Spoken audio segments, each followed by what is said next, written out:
نحمده ونصلي على رسوله الكريم أما بعد فأعوذ بالله السميع العليم من الشيطان الرجيم بسم الله الرحمن الرحيم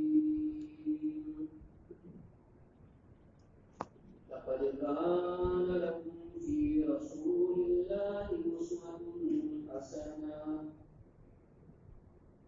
قال تبارك وتعالى في مقام آخر ومن يطع الله ورسوله فقد فاز فوزا عظيما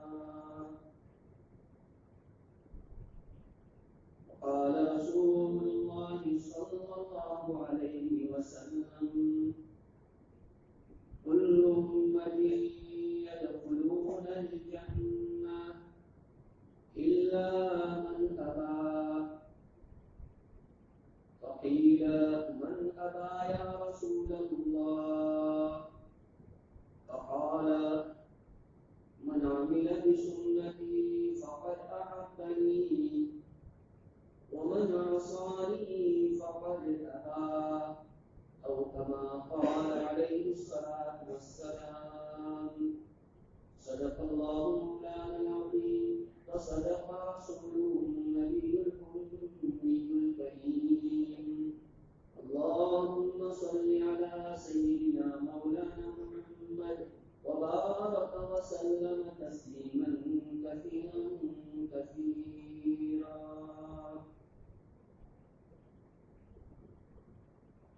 قابل احترام بزرگوں نوجوان دینی بھائیوں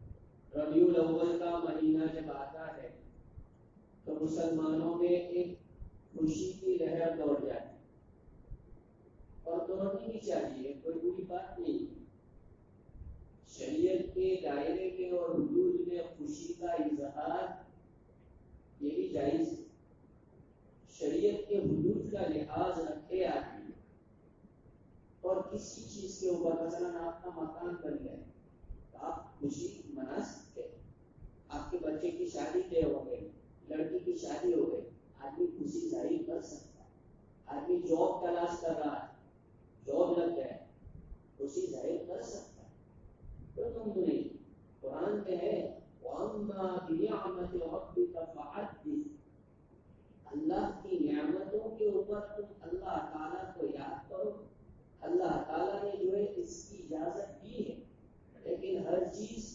شریعت کے دائرے میں ہونی چاہیے قرآن و سنت کے دائرے میں ہونی چاہیے تو ربیع الاول کا مہینہ جو ہوتا ہے جب وہ مہینہ آتا ہے تو ہمارے مقرر حضرات علماء حضرات وائزین حضور صلی اللہ علیہ وسلم کی زندگی کے الگ الگ پہلوؤں کو امت کے سامنے اجاگر کرتے ہیں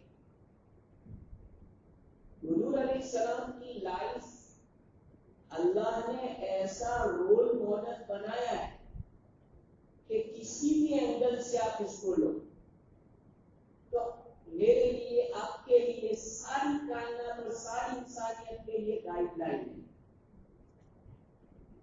کچھ مقرر حضرات آپ کے اخلاق کو بیان کرتے ہیں ربیع الاول کے مہینے کچھ مبلغ حضرات آپ کی ولادت کا واقعہ بیان کرتے ہیں کچھ آپ کی دعوت اور تبلیغ کے پہلو کو جو ہے لوگوں کے سامنے کھولتے ہیں کچھ حضرات آپ کی ہجرت کا واقعہ بیان کرتے ہیں کوئی آپ کی سیرت بیان کرتا ہے کرنا چاہیے کوئی بات نہیں کیونکہ یہ تو ایسا سمندر ہے کہ جس کا کوئی کنارہ نہیں ہے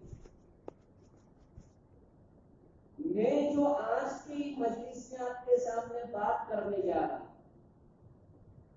وہ ہمارے زمانے کا جو ٹاپک ہے جو نیٹ پر بھی بہت چلتا ہے اور بڑے لکھے حضرات اس کی طرف بڑے توجہ دیتے ہیں ماڈرن سائنس اور سنت ماڈرن سائنس جدید سائنس جس کو ہم کہتے ہیں رسول اکرم صلی اللہ علیہ وسلم کی سنت اور ماڈرن سائنس کا جو ملاپ ہے.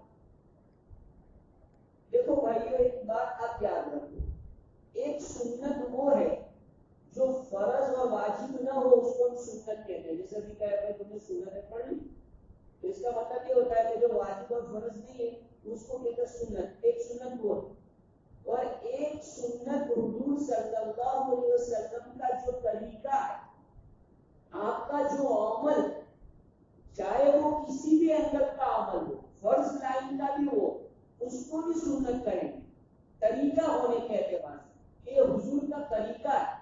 تو یہاں میں جو سنت کی بات کر رہا ہوں اس سنت سے مراد ہے حضور کا طریقہ.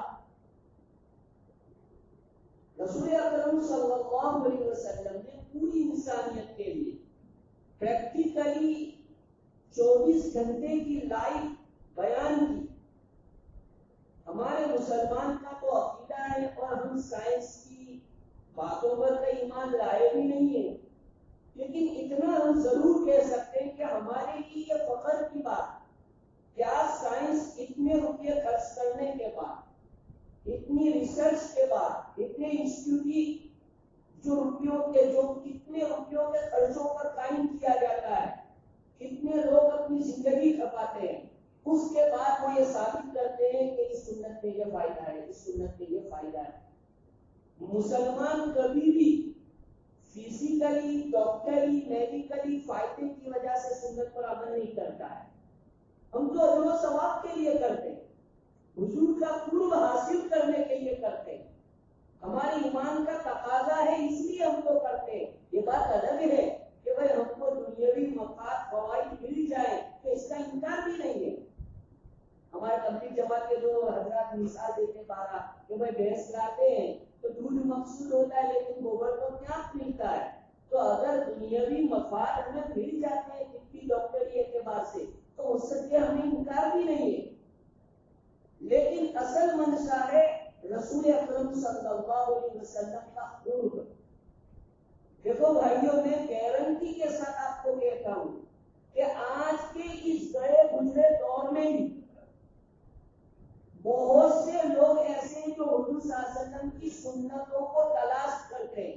باقاعدہ ہم کو لوگ پوچھتے ہیں، نوجوان پوچھتے ہیں کہ مولانا اس کا کیا طریقہ ہے، اس کا کیا طریقہ ہے، ہر چیز پوچھتے ہیں. آج بھی وہ لوگ ہیں جو حضور کا کھانا پسند کرتے ہیں، حضور کا لباس پسند کرتے ہیں، حضور کا رہن سہن پسند کرتے ہیں. آج بھی وہ لوگ ہیں جو ادنا سنت چھوڑنے کے لیے تیار نہیں ہیں، اور وہ لاکھوں کی تعداد میں ہے. ایسا نہیں کہ ایک دو، لاکھوں کی تعداد میں آج کے دور میں بھی لوگ پڑے ہوئے ہیں جو حضور علیہ السلام کی گائیڈ لائن پر اپنے آپ کو چلانا چاہتے ہیں. ہم کو حکومتوں کی، WHO کی گائیڈ لائن کا بڑا اہتمام کہ بھائی WHO نے گائیڈ لائن ظاہر کی ہے، کوئی بات نہیں، لیکن اس سے بھی اوپر کی جو گائیڈ لائن ہے اس کی طرف توجہ زیادہ دینی چاہیے. رسول اکرم صلی اللہ، یہ تو ابھی WHO نے لایا کہ بھائی ہاتھ دھو، بار بار یوں کرو. ہمارے آقا نامدار صلی اللہ علیہ وسلم نے 1450 سال پہلے یہ بات عرض فرمائی تھی کہ جو آدمی رات منیستا قدم النومی فلا یغمسن یدہ فی الماء، کہ جو آدمی رات کو نیند سے بیدار ہو تو اس کو چاہیے کہ سب سے پہلے اپنے دونوں ہاتھ کو دھوئے، اس کے بعد برتن پکڑے، اس کے بعد برتن میں ہاتھ ڈالے. یہ حضور کی گائیڈ لائن ہے اور ابھی WHO لا رہا ہے. تو حضور علیہ السلام نے ہاتھوں کو دھونے کی تعلیم دی. کھانے سے پہلے ہاتھ واش کرو، کھانے کے بعد ہاتھ واش کرو. کھانے سے پہلے ہاتھ دھونا ہے لیکن اس کو تولیے سے یا ٹیشو سے صاف نہیں کرنا ہے. اب کھانے کے بعد جو ہے اس کو آپ دھونے کے بعد ٹیشو سے صاف کرو، نو پرابلم، لیکن کھانے سے پہلے جو ہاتھ دھونے کی سنت ہے اس میں فائدہ ہے. سائنس یہ کہتی ہے کہ آدمی کے ہاتھ پر جراثیم لگے رہتے ہیں، کیمیکل کا دور چل رہا ہے تو بیکٹیریا جو ہوتے ہیں کسی نہ کسی جگہ پر بیکٹیریا لگا ہوا ہوتا ہے. آج کے جو کورونا کے دور کے اندر تو بہت سے لوگ کہتے ہیں کہ بھائی یہاں ہاتھ رکھا تو یہاں بھی جو ہے وہ آ جاتا ہے، کورونا آ جاتا ہے، یہاں بھی آ جاتا ہے، کوئی کسی بھی جگہ پر. یہ نہیں ان کی بات ہے، وہ بہت چھوٹی سائز ہوتا ہے. ڈاکٹر حضرات کہتے ہیں کہ پوری دنیا کے جو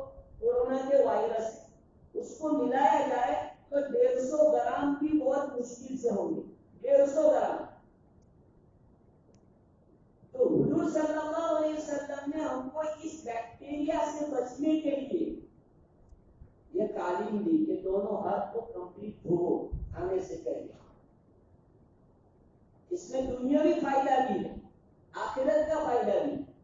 میں نے کسی جگہ پر پڑھا تھا کیا ایک ٹرک ڈرائیور، تو وہ کہیں ہائی وے سے جا رہا تھا۔ ٹرک ڈرائیور جو ہوتے ہیں ایسے بھی ہمارے فور ویل کے جو ڈرائیور ہوتے ہیں، کئی جب وہ ٹریولنگ کرتے ہیں تو بھوک لگتی ہے، کوئی ڈھابا دکھتا ہے، کوئی ہوٹل دکھتی ہے، ریسٹورینٹ دکھتا ہے، کوئی کھاؤ سائڈ پہ کرو ذرا چائے ناشتہ کر لیتے ہیں، کھانا کھاتے ہیں۔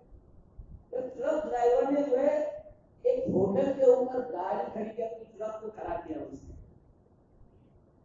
اور اس کو ایسا لگا تو اس نے جو ہے اپنے گاڑی کے ٹائر چیک کیے، جیسے ہمارے یہاں پر کوئی ہوا کم ہوتی ہے تو ہم ٹائر چیک کرتے ہیں، تو بعض لوگ ایسے ٹائر کو ہاتھ لگا کر کے چیک کرتے ہیں، تو اس نے ٹائر چیک کیے برابر ہاتھ لگا کر کے، اور وہ آ کے کھانا کھانے کے لیے بیٹھا۔ کھانا کھایا اس نے، 5 منٹ نہیں ہوئی کہ وہ بے ہوش ہو کے گر گیا۔ سارے لوگوں میں بھگدڑ مچ گئی، ہوٹل میں بھگدڑ مچ گئی۔ وہ کوئی بولتا ہے بھائی ایسے کھایا، وہ کہتا نہیں کھانے میں زہر ہے۔ بولنے لگے سر تو بھائی کھانے میں زہر ہے تو سب کو لگنا چاہیے کہ جتنے کسٹمر کھا رہے ہیں سب کو زہر لگنا چاہیے، اس کو کہاں سے زہر لگا؟ تو تحقیق کی، تو تحقیق کرتے کرتے پتا چلا، وہاں ساری ٹیم آ گئی گورنمنٹ اور تحقیق پر کرتے کرتے پتا چلا کہ ٹرک ڈرائیور نے کیا کیا تھا کہ کھانے سے پہلے اور ٹائر کے اوپر اس نے ہاتھ لگایا تھا، اور اس ٹائر کے نیچے سانپ آتے ہوئے وہ کچل گیا تھا، اور اس کا فریش زہر اس کے ساتھ لگا ہوا تھا، وہ زہر اس کے ہاتھوں پر تھا، وہ کھانے بیٹھ گیا اور وہ زہر اندر چلا گیا۔ حضور صلی اللہ علیہ وسلم کی سنت کتنا فائدہ کہ اچھی طرح ہاتھ کو واش کروا، اس میں دنیا کا فائدہ۔ تو یہ ایک سنت، مسواک کی سنت آپ لے لیں۔ یہ ڈینٹل سرجن جو ہے نا، وہ جب اس کی ابتدا ہوئی جب لوگوں نے مسواک چھوڑ دیا، ورنہ جو ہے اس سے پہلے ڈینٹل کوئی جانتا نہیں تھا کہ ڈینٹل سرجن کون ہوتا ہے اور ڈینٹل ڈاکٹر کون ہوتا ہے، کوئی نہیں جانتا۔ یہ مسواک جیسی چیز اللہ کے رسول صلی اللہ علیہ وسلم نے ہم کو 1400 سال پہلے بتلا دیا، لیکن آج سائنس اپنی ریسرچ کے بعد اس کے کتنے فائدے بیان کر رہی ہے۔ دیکھو میرے بھائی ایک بات سنو، بہت کام کی اور پتے کی بات بتاتا ہوں۔ ایک ہے کسی سنت پر عمل نہ کرنا، کوئی سنت چیز ہے اس پر کوئی آدمی عمل نہیں کرتا تو اس سے آدمی کافر بھی ہو جاتا، دائرہ اسلام سے نکل جاتا، مین پوائنٹ ہے۔ لیکن اگر کسی سنت کا آدمی مذاق اڑاتا ہے تو اس مذاق کی وجہ سے آدمی کافر ہو جاتا ہے۔ اب سننا، فور ایگزامپل پگڑی پہننا سنت، امامہ پگڑی پہننا سنت، کوئی آدمی زندگی بھر بھی نہیں پہنے، جیسے میں نے عارف ہوا تھا تو اس وقت میرے سر پہ باندھا گیا تھا امامہ، تو آج تک نہیں پہنے۔ تو کوئی آدمی زندگی بھر بھی پگڑی نہ پہنے تو اس کے دین ایمان پر کوئی بھی اثر آئے گا نہیں، لیکن اسی پگڑی کی اگر آدمی جو ہے بے عزتی کرے، توہین کرے، تو کہتے ہیں کنڈم آف دا کوڈ، تو ایسے یہاں اس کی بے حرمتی کہ آپ نے کنڈم آف دا شریعت کیا، شریعت کی بے حرمتی، اس کی وجہ سے وہ کافر کہتا ہے۔ سنت کا انکار کرنے سے آدمی کافر، سنت کا انکار کرنے سے آدمی کافر نہیں ہوتا، یا عمل نہ کرنے سے کافر نہیں ہوتا، لیکن حضور علیہ السلام کی ادنا سنت کا مذاق اڑانے سے آدمی کافر ہو جاتا ہے۔ یہ یاد رکھنا، میں نے بہت پوائنٹ کی بات کی ہے۔ مثلا داڑھی رکھنا، داڑھی رکھنا واجب ہے، شرعی اعتبار سے ایک مشت داڑھی رکھنا واجب ہے، لیکن اگر کوئی آدمی چلو نہیں رکھتا ہے تھوڑی دیر کے لیے تو اس سے آدمی کے دین ایمان کے اندر گناہ ہوگا، لیکن وہ کوئی اسلام سے نکل نہیں جائے گا، کافر بھی بنے گا وہ۔ لیکن اسی داڑھی کی اگر کسی آدمی نے توہین، اسی داڑھی کی اگر کوئی آدمی مذاق اڑاتا ہے تو وہ آدمی دین اسلام سے نکل جائے گا، حتیٰ کہ شادی شدہ ہے اس کو پھر سے نکاح پڑھنا پڑے۔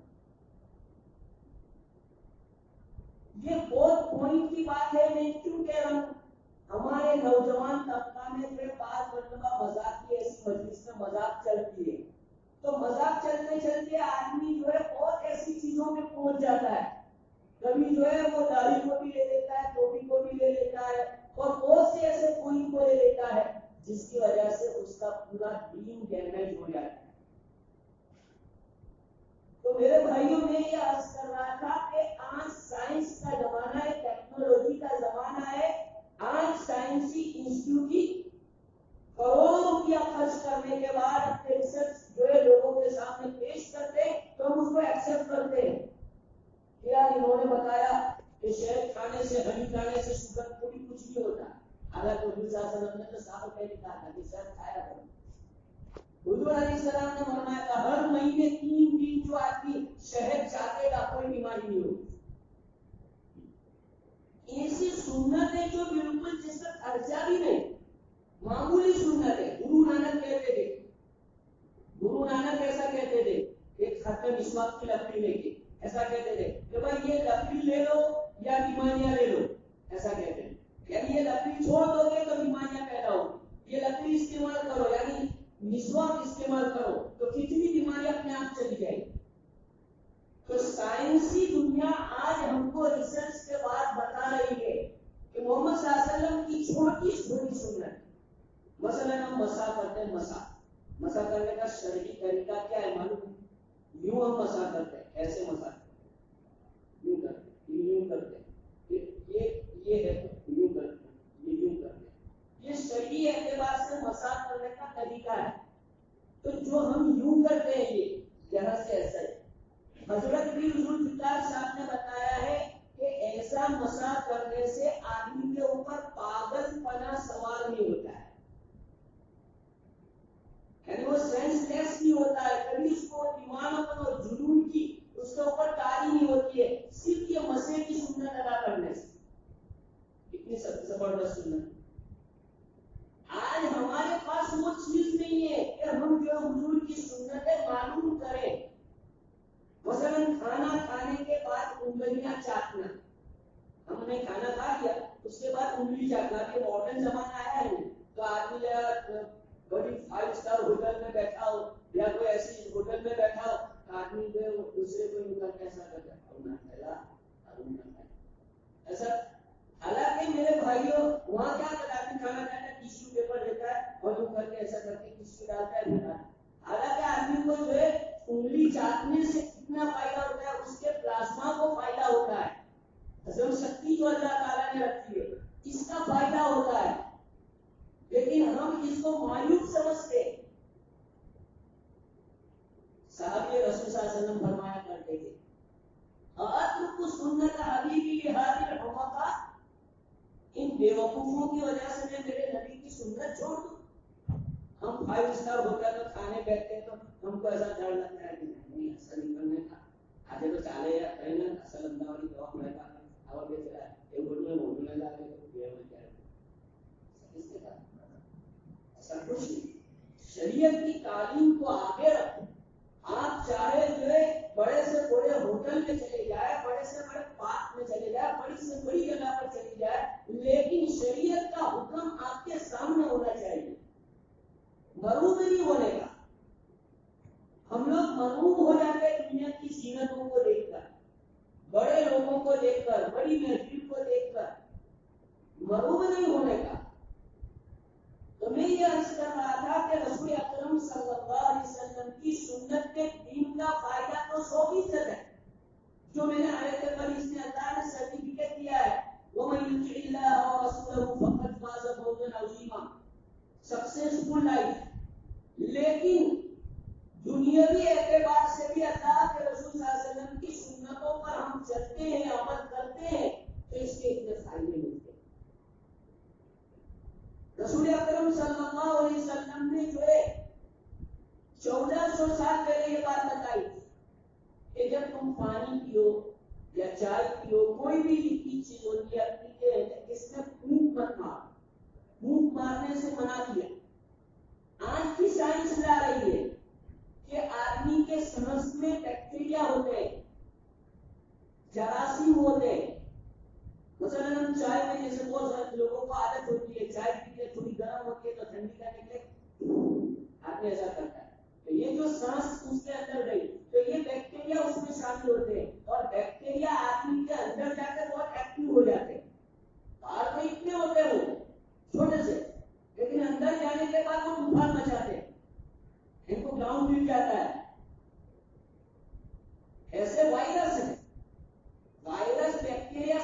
فائدہ ہے.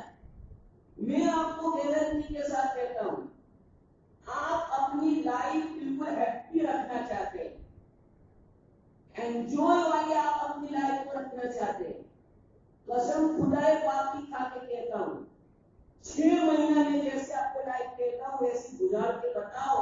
اگر 6 مہینے میں آپ اپنے اندر کوئی اور چیز فیلنگ نہ کریں تو مجھے کبھی آپ کے گاؤں میں دوسری مرتبہ قیامت تک مت بلا.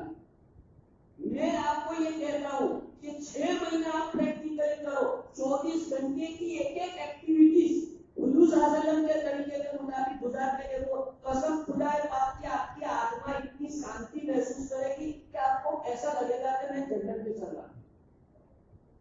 شرط یہ ہے کہ صبح سے لے کر کے رات تک کی جتنی سنت ہے ان سنتوں کو 1 by 1 آپ معلوم کرو, پھر اس پر عمل کرو. جیسے ہر ایک سے ہسمکھ چہرے سے ملنا, ہر ایک کا احترام کرنا, یہ حضور صلی اللہ علیہ وسلم کی محروم سنت. بڑا ہو چھوٹا ہو, پڑھا لکھا ہو بے پڑھا لکھا ہو, مالدار ہو غریب ہو, جس سے ایک صحابی تھے تو وہ مسکراتے تھے تو ان کی اہلیہ نے کہا کیا کرے آپ کیوں کھڑا کرو, کیا کرنا تو غریب کو بڑی کھا ہو جاتی ہے جو کیا میں دو دن کھڑا کروں. تو انہوں نے یہ کہا کہ میں نے رسول اکرم صلی اللہ علیہ وسلم کو دیکھا کہ آپ علیہ السلام جب بھی بات کرتے تھے تو مسکراتے تھے. تو دیکھو مسکراتے کتنی اچھی چیز ہے. سامنے والا ٹینشن میں ہوتا ہے, ہم تھوڑا اس کے پاس مسکرا لیتے ہیں تو وہ جو ہے اپنے آپ میں جو ہے کچھ اور فیلنگ کرنے لگتا ہے. تو ایسے مسکرانا یہ حضور کی سنت ہے, اکرام کرنا حضور کی سنت ہے. پیدل چلنا, آپ کہتے ہیں کیا جو میرا ایم ڈی ڈاکٹر سے ایم ڈی ڈاکٹر کی تم ہمارا ضرورت 10 کلومیٹر آسے تھا وہی چاہنے والی اللہ بھائی پہلا ایم ڈی جو مدینہ والا ایم ڈی سے انہوں نے تو 1400 سال پہلے کہا تھا کہ پیدل چلا کرو. 500 روپیہ نہیں لینے آئے ہو ہمارا ٹائم پر ایم ڈی ڈاکٹر سے ہمارے چالوان کی اللہ کے بندے 1400 سال پہلے حضور صلی اللہ علیہ وسلم نے کہا تھا کہ ننگے پیر یعنی پیر کے اندر جوتے چپل بھی نہیں, ایسے بھی کبھی کبھی چلو. آج کہہ رہے ڈاکٹر شوگر کی بیماری والا, بلڈ پریشر کی بیماری والا کہ وہ جو ہے جوتے چپل کے بغیر ایسی بیکری چیز کے اوپر اور خربشی چیز کے اوپر تھوڑا چلے. آج سائنس کہہ رہی ہے. تو یہ چیزیں ایسی ہیں کہ جو ہماری لائف میں تبدیلی پیدا کرے گی, انشاءاللہ بیماریوں سے بچائے گی. بیماریوں کا دور چل رہا ہے, اگر بیماریوں سے آپ بچنا چاہتے ہیں تو حضور نے جو صفائی کے طریقے بتائے وہ صفائی کے طریقے اپناؤ.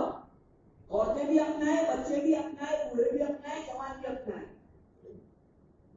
گھر کو صاف ستھرا رکھو, آنگن کو صاف ستھرا رکھو. حضور نے آنگن صاف ستھرا رکھنے کے لیے کہا ہے.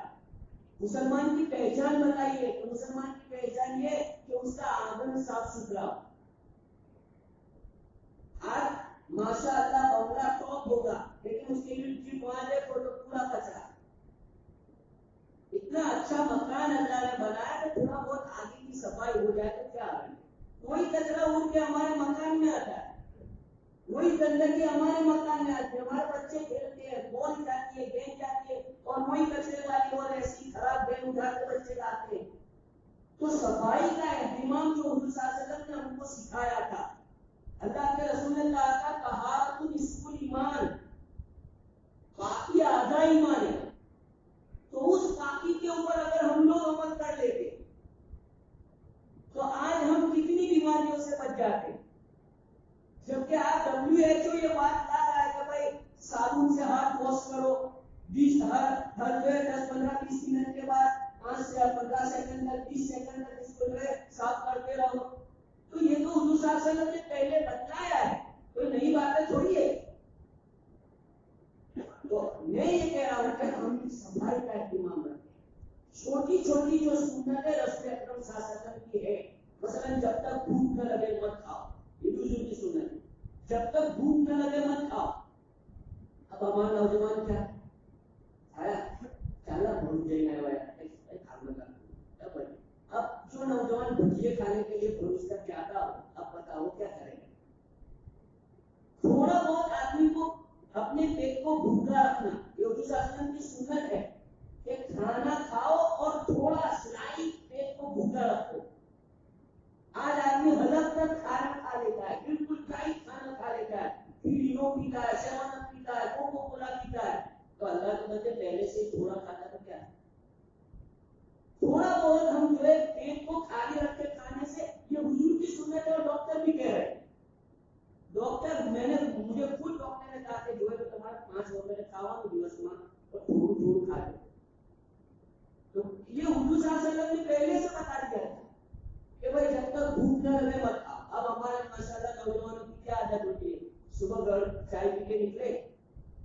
جاب پہ جاتے ہیں, اسکول جاتے ہیں, کہیں بھی جاتے ہیں, شاپ پہ جاتے ہیں, 9 بجے جانے جا سمجھ لیں بجے لیں وہ کھایا, پھر کوئی اور دوست آیا 10-11 بجے تو اور ناشتہ منگوایا, پھر گھر آیا تھوڑا بہت لائٹ کھانا کھائے گا, پھر جائے گا, پھر ناشتہ, یعنی صبح سے لے کر شام تک اس طرح چلتا رہتا ہے. تو یہ اندر کی زندگی تھوڑی ہے, اس کو بھی تو آرام چاہیے کہ نہیں. حضور صلی اللہ علیہ وسلم نے کہا تھا کہ وہ مہینے کے 3 روزے رکھتے, ایسے تھوڑی کہا, مہینے کے 3 روزے رکھنے کے لیے آپ علیہ السلام نے فرمایا. آج سائنس بھی کہہ رہی ہے ہم جو یہ روزے رکھتے ہیں تو اس کے اوپر ان کو بہت خوشی ہوتی ہے کہ ایک بہت عمدہ چیز ہے, فزیکلی اعتبار سے آدمی کو بہت فائدہ پہنچا رہی ہے یہ چیز.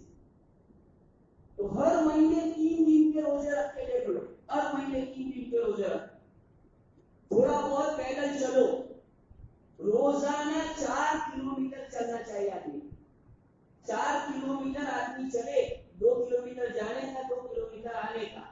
یہ 4-5 کام آپ کرو, جلدی رات کو سو جانے کا. یہ حضور صلی اللہ علیہ وسلم کی سنت ہے, جلدی رات کو سو جانے کا. ہمارے نوجوان گھبرائیں گے, آپ یہ سنت مل سکتا ہے. نوجوان ایسا کرتے ہیں موسم پر انگل نہ لیا, جب موبائل آتے ہیں گیم نہ رہے, پبجی نہ ہو تو انگل نہ لیا, سارے انگار کے کام آگے انگار جب بجے وقت کھڑے انگار بڑے بڑی ماں اٹھاتا انگلی عجب لے کے کہ ہماری پوری جھوٹ ہماری پوری جھوٹ کیونکہ نیند نہیں آئی. تو میرا ہیبٹ ڈالو, ہیبٹ ڈالو گے تو نیند آئے گی نہیں. تم نے جو ہیبٹ ڈال دی ہے اوٹے پہ بیٹھے رہنے کی, سیڑھی میں بیٹھے رہنے کی, روڈ پہ بیٹھے رہنے کی عادت ڈال دی ہے تو آدمی کو نیند تھوڑی آئے گی. حضور صلی اللہ علیہ وسلم کی عادت شریفہ تھی, رات کو آپ فضول مشغلے میں نہیں رہتے. آج ہمارے نوجوان کیا کتنے لوگ ہیں رات کو فضول مشغلے, اور آج جو ہے ماڈرن مکانات ہو گئے ہیں, پرائیویٹ ہر ایک کا روم ہو گیا ہے, ماں باپ اپنے جو ہے روم میں بند ہو جاتے ہیں, لڑکا لڑکی اپنے روم میں ہوتے ہیں, ماں باپ کو جو کرنا ہو, لڑکے لڑکی کو جو کرنا ہو, اب ماں باپ سمجھتے کہ ہمارے لڑکا لڑکی سو گئے اور وہ وہاں پر جو ہے بار بار چیکنگ پر چل رہے ہیں, موبائل میں چیکنگ, لیپ ٹاپ پر چیکنگ, کمپیوٹر پر چل رہا ہے, اور رات گزر جاتی ہے. تو اس سنت پر عمل کر کے دیکھو, روزانہ جلدی سو جاؤ, جلدی اٹھو. یہ حضور کی سنت تھی کہ جلدی سونا, جلدی اٹھنا. اور حدیثوں میں آتا ہے کہ جو کام ارلی مارننگ کیا جاتا ہے, بالکل الگ صبح ارلی مارننگ جو آدمی کام کرتا ہے, اس میں برکت ہوتی ہے. اب روزیوں میں برکت کیوں نہیں آتی؟ 10 بجے آدمی دکان کھولتا ہے, 9 بجے دکان کھولتا ہے, صبح سویرے جو کاروبار کیا جاتا ہے اس میں جو ہے برکتیں رکھی گئی ہیں. اور ہمارے یہاں سیٹیوں کی طرح رواج ہو گیا فجر کے بعد سونے کا, ورنہ پہلے دیہاتوں میں تو کوئی رواج ہی نہیں تھا فجر کے بعد سونے کا. 5 بجے تو لوگ چائے پی لیتے تھے, اور آج ایسا سسٹم ہو گیا کہ 9 بجے بھی عورتوں کو جگانا پڑتا ہے. تو یہ سنتیں چھوٹی چھوٹی سنتیں ہم کو لگتی ہے, لیکن ایسی سنتیں ہیں کہ اس پر چلنے سے الحمدللہ ہماری دنیا بھی بڑی بنتی ہے اور آخرت بھی بڑی بنتی ہے.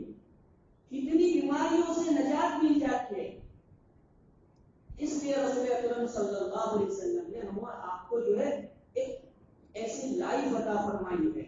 اللہ تعالیٰ نے آپ کی ذات کو پوری انسانیت کا رول ماڈل بنایا ہے. اور میں یہ نہیں کہتا, ایک عیسائی رائٹر ہے, عیسائی رائٹر, اس عیسائی رائٹر نے کتاب لکھی ہے, اس کا نام ہے The 100.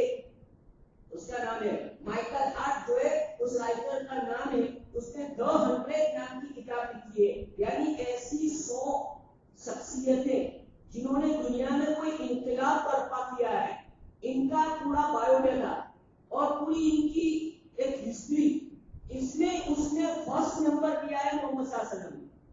حضور صلی اللہ علیہ وسلم یہ عیسائی جو کٹر دشمن ہوتے ہیں وہ کہہ رہے ہیں پہلے نمبر پر جو حضور صلی اللہ علیہ وسلم کا پورا بایو ڈیٹا آپ کی ہسٹری اس نے لکھی ہے, مجبور ہو کر کے. والفضل ما شہید به الاعداء, عربی میں کہ دشمن جو گواہی دے وہی فضیلت ہوتی ہے. تو رسول اکرم صلی اللہ علیہ وسلم کی لائف تو سورج کی طرح ہے, کوئی بھی اس کو پڑھے, پوری کھلی کتاب ہے. میاں بیوی کی کانٹیکٹ کیسے ہوتی ہے؟ آدمی کچھ بھی ہوتا ہے اپنی وائف کی کوئی بات کسی کو بتاتا ہے یا نہیں بتاتا، اور حدیث میں بھی نہیں کہ نہیں بتانے سے بڑا. لیکن حضور صلی اللہ علیہ وسلم اپنی ازواج مطہرات کو یہ کہتے تھے کہ تم میں گھر میں تمہارے ساتھ جو بیوی کر رہا ہوں وہ بھی تم امت کے سامنے لاؤ. اپنا نجی پرائیویٹ معاملہ دنیا بیوی کا ہے وہ بھی حضور صلی اللہ علیہ وسلم امت کی تعلیم کے لیے لاتے تھے، اور ماں عائشہ رضی اللہ تعالیٰ عنہ روایتوں میں بیان کرتی ہے. کیوں ایسا؟ امت کی تعلیم کے لیے، امت کی گائیڈ لائن کے لیے کہ امت کو اس میدان میں رہنمائی ملے گی. تو کوئی بھی اینگل سے آپ حضور صلی اللہ علیہ وسلم کی لائف اٹھا کے دیکھ لو، کوئی بھی اینگل سے انشاءاللہ اس کے اندر نفائی. اس لیے بھائیو ربیع الاول کا مہینہ تو اصل یہ چندی لگا لینا، کنکمے لگا لینا، ڈیکوریٹ کر لینا، یہ کہیں ایمان کا جز نہیں ہے. ایمان کا جز ہے سچی محبت، سچی اطاعت، دل سے حضور کو ماننا، آپ کی شریعت کو ماننا، آپ کی سنت کو محبوب جاننا، اس پر عمل کرنا. ایک استاد کے دو شاگرد ہیں. ایک شاگرد کہتا ہے یار میرے استاد تو ماشاءاللہ مفتی، حافظ، عالم، قاری، محدث اور اتنا سب کچھ. اور دوسرا سائلنٹ موڈ، کوئی تعریف نہیں کرتا، لیکن استاد جو کام اس کو کہتے ہیں وہ فوراً کر کے لاتا ہے. استاد جو کہتے ہیں کہ بھائی ہوم ورک کر کے لاؤ، ایسا کر کے لاؤ، فوراً ایک ایک کام کر کے لا کے دیتا ہے. اور وہ جو ہے صرف زبان سے بول رہا ہے. تو دونوں میں کون بیسٹ شاگرد ہوا کہ جو استاد کی بات مان رہا ہے. تو ایک طبقہ وہ ہے کہ جو حضور کی ولادت کو برابر شان سے بیان کرتا ہے، حضور کی ہر چیز کو شان سے بیان کرتا ہے. اور ایک طبقہ وہ ہے جو سائلنٹ موڈ، کیا چندی لگاؤ پھر کنکمے لگاؤ، کیا اس کو نہیں ہے. اور کہ بھائی مسواک کے تبلیغ جمع نہ کریں، دعوت و تبلیغ کے جمع نہ کریں، چاش نماز کے جمع نہ کریں. تو یہ ایسی مثال ہے کیا کہ ایک استاد کے دو شاگرد ہیں. ایک سائلنٹ موڈ حضور کے مشن کو چلا رہا ہے، اور ایک وہ ہے جو شور شرابہ کر رہا ہے، اس کے علاوہ کچھ نہیں. میرے بھائیو ایمان کا تقاضا یہ نہیں ہے. ایمان کا تقاضا یہ ہے کہ حضور صلی اللہ علیہ وسلم کی شریعت کو دل و جان سے مانے، پریکٹیکلی لائف کے اندر، چاہے وہ شادی بیاہ کا معاملہ ہو، موت میت کا معاملہ ہو، کاروبار کا معاملہ ہو، ہر معاملے میں شریعت کو آگے رکھ کر کے آدمی اس کے اوپر عمل کرے. ہم مسلمان، ہم ہماری شریعت کو نہیں مانیں گے. پھر بھارت کے پارلیمنٹ میں امت شاہ بل پاس کرائے اور ہم اس کو برا بلا کر تو امت شاہ بل پاس کرائے. ارے بھائی اس نے بل پاس نہیں کرایا تھا تب بھی تم کتنے ایسے نوجوان تھے جو تین طلاق نہیں دیتے تھے. تم پوچھو نا میں مفتی ہوں مجھے بتاؤ نا، ٹرن نہیں کانسوں نے کیر، ٹانگی نہیں کانسوں نے کیر آتے تو بچے بل پاس نہ کرا کیوں پڑے. برا بھلا آپ جس گورنمنٹ کو کیا میں فیور نہیں کرتا، ایک بات کر رہا ہوں کہ بل پاس نہیں ہوا تھا اس سے پہلے بھی تو کیا ہمارا عمل تھا. تو یہ بل پاس جو ہو رہے ہیں وہ تو ہماری بدعملی کی بنا پر ہو رہا ہے. سمجھنے کی بات ہے. میں کون تسلیم کر رہا ہوں، کسی پر کیچڑ میں اچھال رہا، لیکن بات یہ ہے کہ مسلم کمیونٹی جب اپنی شریعت کو فالو نہیں کرے گی تو دشمن تو موقع ہی تلاش کر رہا ہے. دشمن تو یہ چاہ ہی رہا ہے کہ کوئی بھی اس کو چانس ملے اور وہ جو ہے اس کے اوپر برابر لگام کسے. تو ہم کیوں دشمن کو موقع دیں، کیوں کورٹوں میں جائے گا. آپ کے پاس مفتی ہے، یہاں بالکل قریب میں رہتے ہیں، دارالعلوم ہے، سب کچھ ہے، شریعت سنت کے مطابق اپنے میٹر کو سلجھاؤ. گاؤں کے وکیل ہوتے ہیں، سرپنچ ہوتے ہیں، حاجی صاحب بڑے وکیل ہوتے ہیں، ان کو بٹھاؤ، میٹنگ بٹھاؤ، اس کے اوپر کام کرو. دیکھو کتنا سنہرا سماج بنتا ہے. کیوں کورٹوں کے چکر میں آتے ہو، کیوں وکیلوں کے پاس جاتے ہو؟ کیا آپ کے پاس زیادہ پیسے، حرام کے پیسے؟ وکیل جو ہے صرف ایک صلاح دینے کے 5,000 روپے لے گا، اور یہ مفتی کو تم بیچارے کو بٹھاؤ گے تو 5 گھنٹے تمہارے ساتھ لے گا، لیکن 5 روپے نہیں لے گا. تو یہ شریعت پر عمل کرنے کی چیزیں ہیں، یہ شریعت کو زندہ کرنا ہے ہماری زندگیوں میں. میرے بھائیوں ربیع الاول کا تقاضا یہ ہے. اللہ پاک مجھے اور آپ کو ان باتوں پر عمل کی توفیق عطا فرمائے، اور جو حضور کی جو سنتیں ہیں اس کو معلوم کر کے سماج اولاد میں زندہ کیجیے، اپنی عورتوں میں زندہ کیجیے. اللہ پاک عمل کی توفیق عطا فرمائے. وآخر دعوانا الحمدللہ رب العالمین.